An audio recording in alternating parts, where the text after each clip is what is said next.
នឹងបងចឹងសម្រាប់បងដែលគាត់មានប្រភេទទទួល Smart TV Samsung អញ្ចឹងណាតម្រងចឹងអានេះយើងអត់ចាំបាច់ប្រើដុំទេបាទអញ្ចឹងបើសិនជាបងមានទទួលបងអញ្ចឹងគឺអាចបញ្ចូលបានដែរបងយើងអត់ចាំបាច់ប្រើដុំដើម្បីចំណាយថវិកាច្រើនទេអញ្ចឹងដើម្បីចូលមើលប៉ុស្តិ៍ទទួលបានអញ្ចឹងពេលដែលខាងបងអូនតម្លើងជូនហើយគឺមាន app មួយអញ្ចឹងគឺបងចុចចូល app ហ្នឹងមកបាទអញ្ចឹងបងជួយចាំបន្តិចគឺចេញប៉ុស្តិ៍មកឲ្យបងអញ្ចឹងណាចឹងការដូរប៉ុស្តិ៍បងអាចចុចឡើងទៅលើដូរប៉ុស្តិ៍ក៏បានបាទ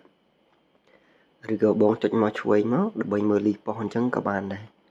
ចឹងសម្រាប់ប៉ុស្តិ៍ទូគឺយើងមានច្រើនទៀតបាទเป็นប៉ុស្តិ៍ខ្មែរហងមាសដែលស្មីហងមាសបាទប៉ូលី5ប៉ូប៊ីយ៉នគឺមានច្រើននៅក្នុងនឹងបាទប៉ូលី5បាទហងមាសអីហ្នឹងគឺមានទាំងអស់នៅក្នុងនឹងតែម្ដងបាទអានេះ PNN បាទហើយបងចង់មើលកីឡានេះបងចង់មើលប៉ុស្តិ៍ឡើងចូលមើលប៉ុស្តិ៍កីឡាមកបាទអញ្ចឹងគឺនេះគឺរបៀបប្រើ super ហើយយើងទីមួយយើងចំណាយថវិកាបន្តិចអញ្ចឹងណាយើងអត់ចាំបាច់អស់ថវិកាច្រើនទៀតទេបាទ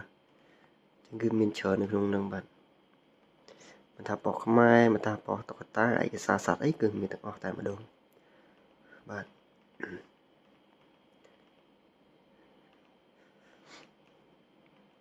បាទអញ្ចឹងស្រុកមកវិញបើសិនជាបងគាត់មានប្រភេទ Smart TV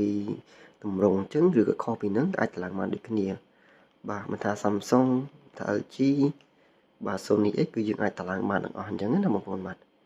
អញ្ចឹងបងប្អូនមើលប៉ុស្តិ៍ទូគឺច្បាស់បាទហ្នឹងហើយអញ្ចឹងបងប្អូនត្រូវការតម្លើងអីអាចតាក់ទងមកខ្ញុំបានណា